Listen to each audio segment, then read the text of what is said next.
Jamaah sekalian rahimakumullah, di antara ma yuqalu indal mayyiti wa ma yaqulu man mata lahu mayyit, doa-doa yang dibaca pada saat seseorang itu mendapatkan musibah, ya, ini diantaranya adalah Allahumma ighfirli walahu wa aqibni minhu uqba hasanah. Ya, ini satu hadis di antara informasi bagi seseorang yang kehilangan orang yang disayanginya. Anaknya mungkin wafat meninggal dunia, adiknya wafat meninggal dunia, sahabatnya wafat meninggal dunia, istri atau suaminya wafat meninggal dunia. Maka saat berita duka cita itu tiba, maka bacalah doa yang Rasulullah sallallahu alaihi wasallam ajarkan. Ya, di antaranya adalah doa yang Rasulullah ajarkan kepada Ummu Salamah. Ya, Ummu Salamah saat suaminya meninggal, suaminya itu namanya Abu Salamah. Aba Salamah qad mata, suami saya meninggal. Kemudian Rasulullah mengatakan kepada saya, qala quli, ucapkanlah wahai Ummu Salamah, Allahumma ighfirli walahu, ya Allah ampuni aku dan ampuni dia, wa aqibni minhu uqba hasanah, dan berikanlah aku akibat yang baik dari musibah yang engkau berikan kepadaku. Ya, ini doa yang diajarkan oleh baginda Rasulullah sallallahu alaihi wasallam. Selain kita mengucapkan innalillahi wa inna ilaihi raji'un, kita minta kepada Allah, Allahumma ighfirli walahu, ya Allah ampuni aku dan ampuni dia, wa aqibni minhu uqba hasanah, dan jadikanlah musibah yang menimpaku itu kesudahannya adalah kebaikan.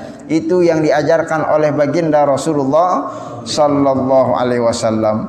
Dan jamaah sekalian, hadis ini lalu kemudian dijelaskan oleh Ummu Salamah dalam redaksi hadis yang lain. Saat Rasulullah sallallahu alaihi wasallam ajarkan itu, saat Rasulullah sallallahu alaihi wasallam ajarkan itu, kata Ummu Salamah, Nabi pernah menyatakan, ma min abdin tusibuhu musibah, tidaklah ada seorang hamba yang Allah kasih musibah, musibah kematian, musibah kehilangan, musibah kebangkrutan, apapun bentuk musibahnya itu kan semua dari Allah Subhanahu wa taala. Kata Rasulullah, faqulu, kalau kalian mendapatkan musibah, ucapkanlah inna lillahi wa inna ilaihi raji'un. Semua itu milik Allah, kita hanya dititipkan, dan semua yang Allah titipkan akan kembali kepada Allah Subhanahu wa taala.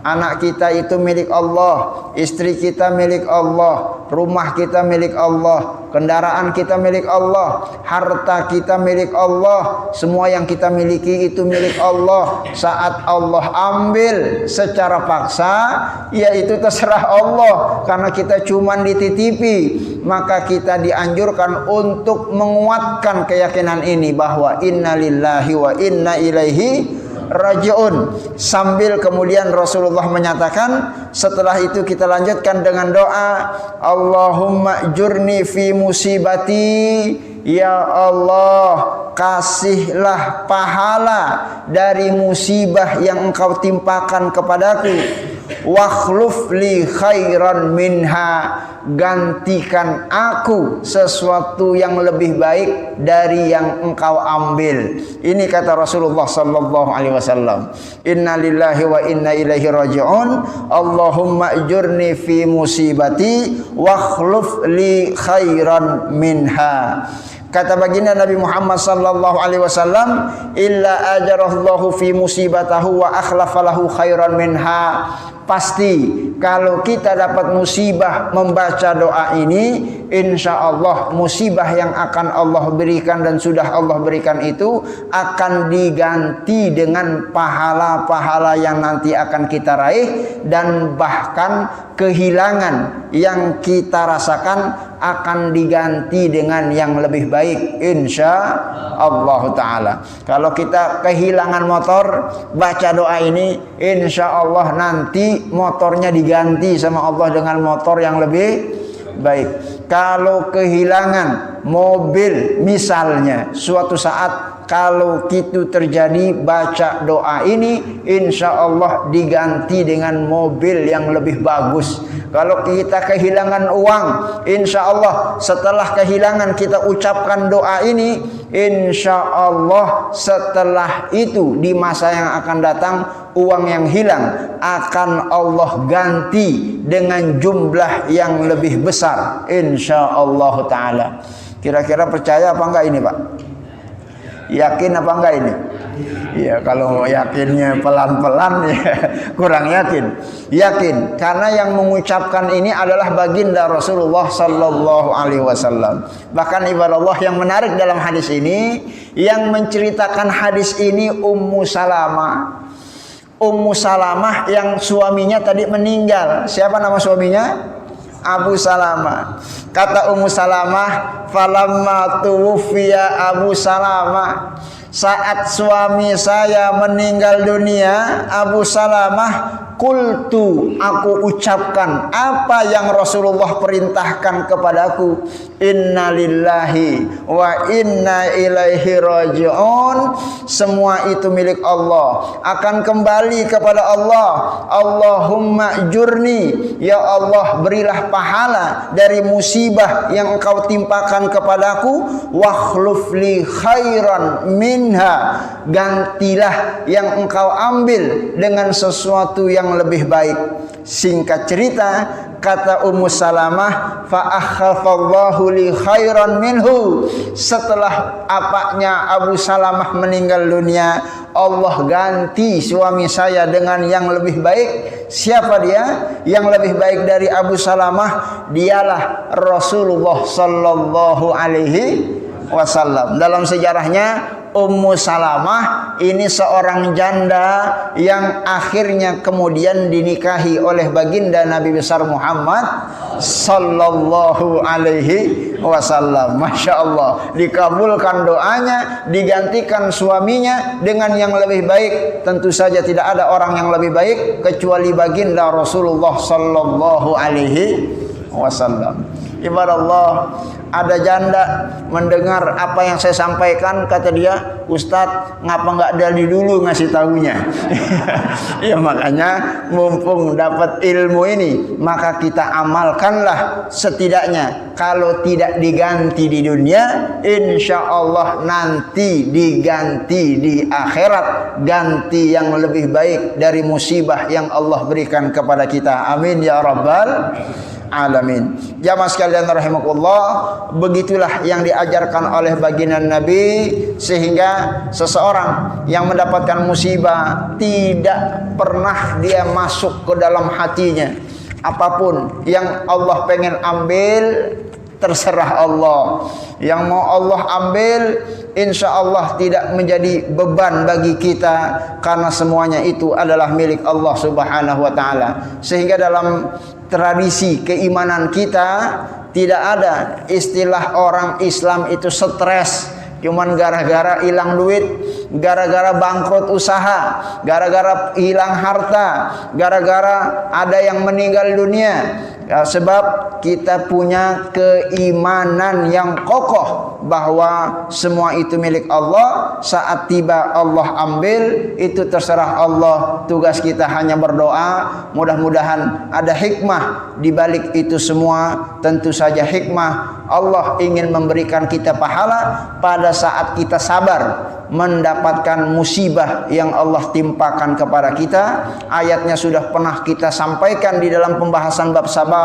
Innama yuwaffas sabiruna ajrahum bighairi hisab. Bagi orang-orang yang sabar, saat Allah kasih musibah akan mengalir pahala yang tidak ada hitung-hitungannya. Ya, Bapak luar biasa ini kalau kita pahami ayatnya, pahala yang enggak ada hitung-hitungannya. Yuwaffas sabiruna ajrahum bighairi hisab. Ya, bighairi hisab. Pahalanya enggak usah pakai dihitung-hitung lagi. Ini berapa banyak? Kalau kita sholat masih dihitung pahalanya. Ya, kalau berjamaah dapat 27, kalau sendirian dapat 1. Baca Quran masih dihitung pahalanya. Ya, kalau bacanya 1 ayat dapat pahala 1. Ya, baca ayatnya 10 huruf, Allah kasihkan setiap huruf itu 1 pahala. Masih Allah hitung-hitung. Kalau kita sedekah begitu juga, masih ada hitung-hitungannya pahala yang Allah berikan. Tapi kalau kita sabar, yuwaffas sabiruna ajrahum bighairi hisab, pahalanya itu enggak ada hitungan lagi. Udah diamprogin semuanya buat kita. Kalau kita bersabar, begitulah kenikmatan yang Allah berikan bagi mereka yang bersabar, dan mudah-mudahan kita termasuk orang-orang yang mampu bersabar menghadapi ujian dan cobaan dari Allah Subhanahu wa taala. Di antaranya pada saat mungkin Allah uji kita dengan meninggalnya orang yang kita cintai. Istri kita meninggal, ayah kita meninggal, ibu kita meninggal, anak kita meninggal. Masya Allah, apa rasanya itu? Ya, tentu pasti kita akan merasa sedih, tapi kesedihan itu insya Allah nanti akan berbuah manis pada saat kita mengembalikan semuanya kepada Allah Subhanahu wa ta'ala. Jamaah sekalian rahimakumullah, dalam satu hadis disebutkan dari Abu Musa al-Ash'ari, Rasulullah bersabda, "Idza mata waladul abdi qala al-malati malaikatihi qabattum walada abdi." Seseorang itu kalau Allah cabut nyawa anaknya, ya Masya Allah, seseorang kalau Allah cabut nyawa anaknya. Ada jemaah kita yang anaknya sudah meninggal, Pak. Ya, Masya Allah. Ya, kalau ada bisa ditanyakan apa rasanya punya anak meninggal duluan. Ya, saat dicabut nyawa seorang anak, maka Allah berfirman kepada malaikat-malaikatnya, qabattum walada abdi, wahai malaikatku, engkau sudah cabut nyawa anak hambaku. Fayaqulu na'am, sudah ya Allah, sudah aku cabut nyawa anak hambamu. Fayaqulu qabattum samara fuadihi, engkau cabut belahan jiwanya. Fayaqulu na'am, sudah aku cabut ya Allah atas perintahmu. Fayaqulu maza qala abdi, lalu kata Allah, apa yang diucapkan hambaku itu setelah aku cabut nyawa anaknya? Fayaqulu hamidaka wastarja'aka, hambamu itu ya Allah justru memujimu, justru mengucapkan istirja, innalillahi wa inna ilaihi raji'un, bersabar terhadap musibah yang diberikan kepadamu. Maka saat itu juga fayaqullah azza wa jalla, Allah berfirman, ubnu li abdi baitan fil jannah, wahai malaikatku, bangunkan surga sebagai istana buat jamaah yang barusan tadi bersabar saat anaknya sudah wafat meninggal dunia. Sammuhu baital hamdi, namakan surga itu surga alhamd, surga kepujian, surga yang diucapkan dari hamba yang bersabar kepada Allah Subhanahu wa taala. Sehingga dalam hadis ini satu informasi yang memberikan kita bahwa ar-ridha bil qada'i wal qadar wal wa'dul hasan bil jazail azam fil jannah ala sabri war ridha. Seseorang yang bersabar dengan takdirnya Allah Subhanahu wa taala, qada dan qadar, baik yang baik maupun yang buruk, takdir yang buruk, meninggal orang yang kita cintai, tapi dia tetap bersabar dan mengucapkan innalillahi wa inna ilaihi raji'un, maka insya Allah orang tersebut sudah dibangunkan surga kelak di akhirat. Surga itu nama klasternya klaster Al-Hamad yang nanti dia akan ditempatkan di sana. Itu merupakan bagian dari keberkahan kesabaran yang dia lakukan kepada Allah Subhanahu wa taala. Oleh karena itu, maka jamaah sekalian rahimakumullah, ini satu informasi bagi kita semua sebagai penegasan bahwa begitulah manfaat kesabaran saat kita mendapatkan musibah wafat meninggal dunia dari orang-orang yang kita cintai. Bahkan dalam hadis Abu Hurairah, Allah Azza wa Jalla pernah berfirman, hadisnya hadis qudsi, karena yang disampaikan oleh baginda Nabi dalam sabdanya, Allah berfirman, mali abdil mu'min indi jazaun idza qabattu safiyya min ahli dunya thumma ihtasabahu illal jannah. Tidaklah hambaku yang beriman kecuali saat diambil roh jasad dari kekasih orang yang dia cintai, lalu kemudian dia bersabar, kecuali pasti akan aku balas dengan surga yang dijanjikan oleh Allah Subhanahu wa taala. Hadisnya sahih riwayat Imam Bukhari. Begitu sabda baginda Rasulullah sallallahu alaihi wasallam dalam hadis qutsinya. Jamaah sekalian rahimakumullah, pernah juga dalam satu informasi, arsalat ihda banatin Nabi sallallahu alaihi wasallam ilaihi tal'uhu wa tukhbiruhu anna sabiyan laha aw bintan fil mauti faqala lirrasul irji' ilaiha fa akhbirha anna lillahi ta'ala ma akhadh wa lahu ma a'ta wa kullu syai'in indahu bi ajalin musamma famurha faltasbir wal tahtasib. Ya, pernah ada satu informasi seorang bani perempuannya, arsalat ihda banati Nabi sallallahu alaihi wasallam, yang kemudian diinformasikan ada seseorang yang wafat meninggal dunia, anasabiyan laha fil mauti, anaknya yang masih kecil wafat meninggal dunia. Lalu kemudian Rasulullah mengirimkan pesan kepada yang bersangkutan, kembalilah kepadanya, kasih tahu sesungguhnya innalillahi, semua itu milik Allah, ma akhaza, kapan mau Allah ambil, Allah ambil, walahu ma a'ta, kapan Allah beri, Allah akan beri, wa kullu syai'in indahu bi ajalin musamma, setiap sesuatu yang Allah berikan itu pasti ada masanya, tidak kekal abadi. Famurhu, maka perintahkanlah kepadanya,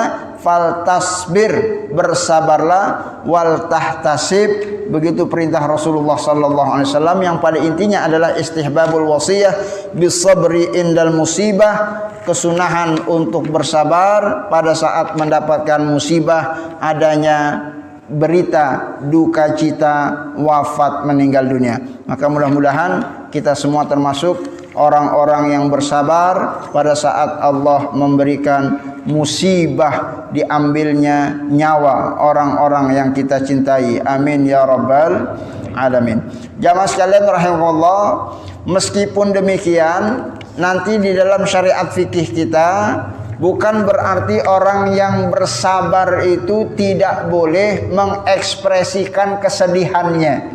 Namanya sedih itu adalah tabiat manusia, maka boleh-boleh saja jawaz al-buka 'alal mayyit. Kalau kita bersedih, menangis pada saat ada orang yang kita cintai meninggal dunia. Ya, istri kita meninggal, kita sedih. Bapak ibu kita meninggal, kita sedih. Anak cucu kita meninggal, kita sedih. Sahabat-sahabat kita meninggal, kita sedih. Kesedihan kita, walaupun dengan menangis, mengeluarkan air mata, itu tidak serta-merta menafikan kesabaran kita. Orang-orang yang sabar bukan berarti orang yang tidak menangis pada saat dia Allah berikan musibah. Menangis silahkan menangis, yang tidak boleh adalah menangis min ghairi nadbin wala nihayah, menangis yang meratap-ratap, menangis yang meraung-raung, menangis sampai dengan kehilangan kesadaran, seolah-olah seperti orang gila, berteriak-teriak, seolah-olah tidak meyakini bahwa ini adalah keputusan Allah Subhanahu wa taala. Menangis itulah yang tidak diperbolehkan. Wan nahyu innama huwa 'anil buka alladzi fihi nadbun aw nihayah. Nangis yang seperti itulah nangis yang dilarang dalam syariat agama. Tapi kalau menangis sebagai suatu ekspresi kesedihan, sebagai sifat manusia yang pasti bersedih pada saat orang-orang yang dicintai itu sudah wafat meninggal dunia, ini juga pernah dilakukan oleh Rasulullah sallallahu alaihi wasallam. Bahkan Rasulullah pun pernah menangis. Rasulullah menangis. Kenapa Rasulullah menangis? Diinformasikan dalam satu hadis, baka Rasulullah sallallahu alaihi wasallam. Rasulullah menangis. Ya, anna Rasulullah ada Sa'ad bin Ubadah wa ma'ahu Abdurrahman bin Auf wa Sa'ad bin Abi Waqqas wa Abdullah bin Mas'ud. Rasulullah saat menjenguk sahabat yang namanya Sa'ad bin Ubadah. Rasulullah jenguk bareng beberapa sahabatnya. Rasulullah menangis. Falamma ra'al qaum buka'a Rasulillah, saat para sahabat yang datang bareng Rasulullah melihat Rasulullah menangis, mereka ikut-ikutan menangis. Faqala ala tasma'un innallaha la yu'azzibu bil 'amil 'aini wala bi huznil qalbi walakin yu'azzibu hadza aw yarham wa asyara ila lisanihi muttafaqun alaihi. Ya, menunjukkan bahwa kalau Rasulullah saja menangis karena sedih ada sahabatnya yang sakit, maka tangisan-tangisan seperti tangisan Rasulullah itu bukan sesuatu yang dilarang dalam agama, sebab itu dilakukan oleh Rasulullah sallallahu alaihi wasallam. Ibadallah, dulu pernah Rasulullah rufi'a ilaihi ibnuhi wa huwa fil mayit fafadat ainahu faqala lahu Sa'ad ma hadza ya Rasulullah. Pernah dalam satu informasi Rasulullah sallallahu alaihi wasallam punya anak wafat meninggal dunia. Anak beliau wafat meninggal dunia. Ini luar biasa. Seorang nabi anaknya wafat meninggal dunia. Lalu kemudian fafadat aina Rasulullah sallallahu alaihi wasallam. Sebagai seorang ayah bercucuranlah air mata beliau sallallahu alaihi wasallam. Faqala Sa'ad, sahabat Sa'ad yang menyaksikan peristiwa itu, dia berkata, "Ma hadza ya Rasulullah?" Apa air mata ini ya Rasulullah? Kata baginda Rasulullah, hazihi rahmatun, ini adalah air mata kasih sayang. Ja'alallahu ta'ala fi qulubi ibadihi, yang Allah sematkan dalam hati orang yang beriman kepadanya. Wa inna ma yarhamuhullahu min ibadihi ruhama, sesungguhnya Allah akan mengasihi hamba-hamba yang memiliki sifat rasa kasih sayangnya.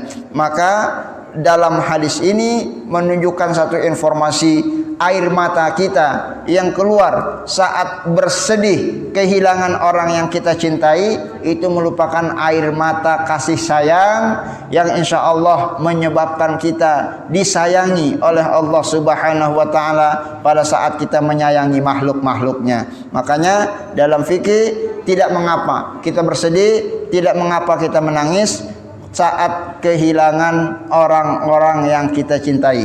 Adapun hadis-hadis larangan untuk menangis saat ada yang meninggal dunia, itu adalah tangisan yang meratap-ratap, tangisan yang meraung-raung, tangisan yang di luar kontrol, seolah-olah dia tidak yakin bahwa ruh itu Allah yang perintahkan untuk dicabut, sehingga dia tidak mengucapkan innalillahi dan tidak meyakini wa inna ilaihi raji'un. Jamaah sekalian rahimakumullah, hadis-hadis yang seperti itu dalam Riyadhus Shalihin ini cukup banyak versi dan redaksinya. Tentu saja tidak semua hadis kita bacakan karena keterbatasan waktu. Mudah-mudahan beberapa hadis yang sudah kita sampaikan bisa mewakili dari informasi ajaran baginda Rasulullah sallallahu alaihi wasallam. Setiap manusia itu pasti merasakan kematian, bukan hanya manusia, seluruh makhluk Allah Subhanahu wa taala. Kullu nafsin dha'iqatul maut. semuanya pasti mati. Wa innal mauta lahu sakarat, dan kematian itu ada sekaratnya, ya, ada rasa sakit yang akan dirasa bagi orang-orang yang merasakan sakaratul maut. Ya, hanya saja ini dalam dimensi kehidupan yang mungkin berbeda, maka walaupun seseorang mati seketika, tetap dia merasakan sakaratul maut dari kematiannya. Sebab dalam hadis disebutkan bahwa sakaratul maut itu bahkan dirasakan seperti mi'atu dorfati sayfin, ya, 100 tebasan pedang. Mi'atu dorfati min sayfin, ya, tebasan 100 kali tebasan pedang, rasa sakitnya yang akan dirasakan. Oleh karena itu, maka sangat dianjurkan untuk kita banyak-banyak membaca doa yang diajarkan, Allahumma hawwin alaina fi sakaratil maut. Ya Allah, mudahkanlah aku dalam mengikuti, melampaui, melewati masa-masa sakaratul maut. Sebab semua manusia itu pasti akan merasakannya. Bahkan dalam hadis yang sudah kita sampaikan, sampai-sampai baginda Nabi Muhammad sallallahu alaihi wasallam itu merasakan sakaratul maut. Sampai-sampai terjadi dialog Rasulullah dengan malaikat maut, apakah setiap umatku itu merasakan sakarat yang seperti ini? Mereka semua merasakannya. Oleh karena itu, maka masing-masing kita berdoa kepada Allah Subhanahu wa taala, mudah-mudahan Allah mudahkan, Allah ringankan sakaratul maut kita masing-masing. Amin ya rabbal alamin. Jamaah sekalian rahimakumullah, ya, sebagai informasi penegasan, karena memang detik-detik itu seluruh, ya, upaya-upaya yang dilakukan oleh iblis untuk menggelincirkan kita itu ada di dalam detik-detik itu. Ya, jangan sampai nanti seseorang tergelincir sehingga dia tergoda dengan godaan-godaan, bisikan-bisikan setan di akhir detik-detik kehidupannya.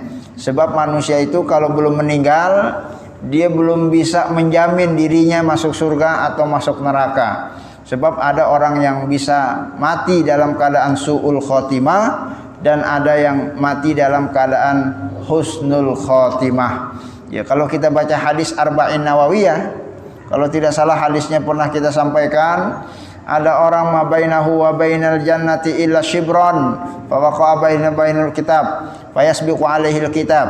Ya, ada orang yang antara dia dengan surga itu tinggal sejengkal. Ternyata sehujung kehidupannya dia justru malah meninggalkan keyakinannya, sehingga dia termasuk orang yang menjadi penghuni-penghuni neraka. Dan sebaliknya, ada orang bainahu wa bainal jainal nari illa shibron, jarak antara dirinya dengan neraka itu tinggal sejengkal. Fayasbiqu alaihi kitab, ternyata di penghujung kehidupannya justru dia malah masuk ke dalam surganya Allah Subhanahu wa taala. Sebab hidup itu memang bukan dilihat awalnya, bukan dilihat sekarangnya, tapi dilihat dari penghujungnya. Rasulullah bersabda, innamal a'malu bil khawatim. Yang namanya amal ibadah itu nanti standarnya adalah ujungnya, bukan sekarang. Kalau ujungnya baik, insya Allah orang tersebut mati dalam keadaan husnul khotimah. Makanya korelasinya dengan hadis yang beberapa waktu kita sampaikan, yang menjadi catatan adalah siapa saja yang sanggup mengucapkan kalimat la ilaha illallah di penghujung hayatnya, di penghujung hidupnya, dakhalal jannah, dia masuk surga. Man kana akhiru kalamihi la ilaha illallah dakhalal jannah. Betapapun mungkin maksiat yang sudah dia lakukan di masa-masa lalunya. Makanya tugas kita bagaimana mengupayakan biar nanti penghujung usia kita mati dalam keadaan husnul khotimah. Amin ya rabbal alamin. Makanya inilah upaya yang Rasulullah upayakan di penghujung detik-detik kematian pamannya Abu Thalib. Rasulullah datang kepada pamannya yang sedang sakaratul maut. Ya ammi, wahai pamanku, kulli qaulan fil Islam. Ucapkanlah satu kalimat saja sebagai permintaan terakhir, yang nanti kalimat itu akan aku jadikan hujjah di hadapan Allah untuk memberikan syafaat kepadamu. Qul la ilaha illallah. Ucapin la ilaha illallah. Ya, namun ternyata pamannya juga tidak mau mengucapkan kalimat la ilaha illallah. Ya, ini tugas kita bersama untuk bisa mengupayakan agar kita semua bisa mati dalam keadaan husnul khatimah. Amin ya rabbal alamin. Jamaah sekalian rahimakumullah, banyak kisah-kisah yang sudah kita sampaikan tentang kehidupan manusia di penghujungnya. Pernah kita sampaikan hadis tentang bab taubat, seorang yang pernah membunuh 100 nyawa, ya ternyata di penghujung kehidupannya dia Allah masukkan ke dalam surga, ya karena dia sudah bertaubat kepada Allah, husnul khotimah, padahal amal maksiatnya itu sudah dilakukan begitu luar biasa besarnya. Begitu juga perempuan Bani Juhainah yang telah melakukan perbuatan zina, ya tapi di penghujung kehidupannya dia bertobat sehingga Allah masukkan ke dalam surganya Allah Subhanahu wa taala. Jadi memang menjaga akhir dari kehidupan kita itu yang sulit.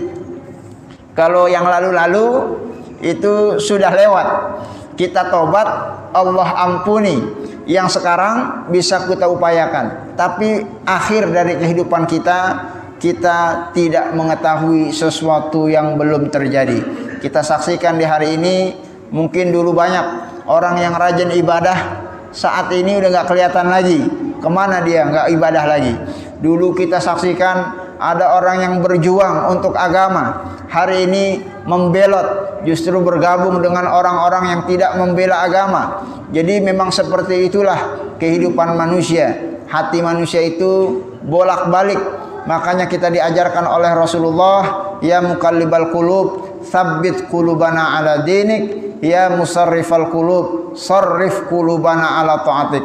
Jangan sampai ketidakstabilan hati kita itu bisa mencampakkan kita terhadap perbuatan yang membuat Allah Subhanahu wa taala murka. Istiqamah dalam agama ini adalah merupakan perjalanan yang sangat berat.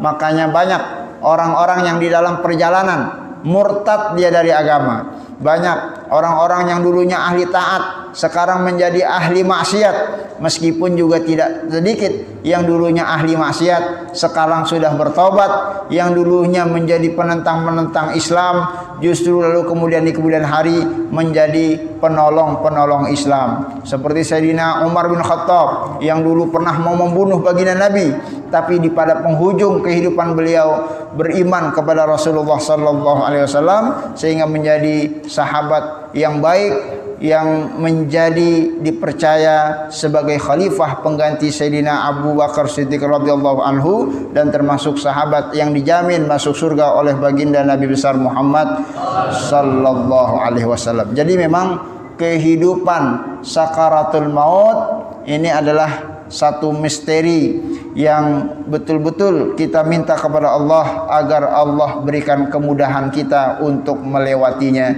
Tentunya kalau kita terbiasa melakukan ketaatan, mudah-mudahan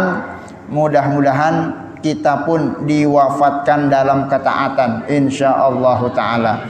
Makanya kita jaga istiqomah ibadah kita masing-masing penuh dengan keikhlasan. Insyaallah urusan sakaratul maut kita serahkan kepada Allah. Uruskan kita mengucapkan la ilaha illallah, insyaallah kalau kita terbiasa mengucapkan la ilaha illallah setiap hari, setiap waktu, setiap ba'da salat, di dalam salat, setiap kita mengumandangkan kalimat-kalimat ini dalam kehidupan, insyaallah Allah akan bantu lisan kita untuk mengucapkan la ilaha illallah di penghujung hayat kita insyaallah taala.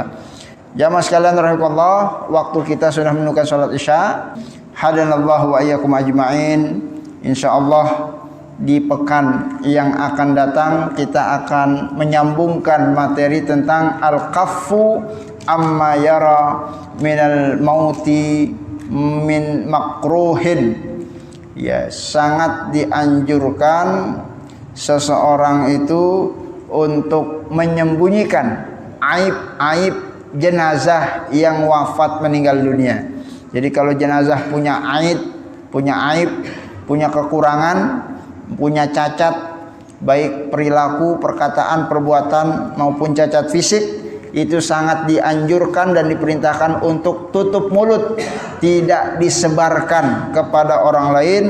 Ya, ini perintah dari baginda Rasulullah sallallahu alaihi wasallam. Nanti hadisnya insyaallah akan kita sampaikan sebelum nanti kita bicara mengenai tentang proses teknis pelaksanaan pemakaman, penyolatan jenazah yang disunahkan oleh baginda Rasulullah sallallahu alaihi wasallam. Hadanallahu wa iyyakum ajma'in billahi taufiqul hidayah. Allahumma waffiq ila aqwamit thoriq. Wassalamualaikum warahmatullahi wabarakatuh.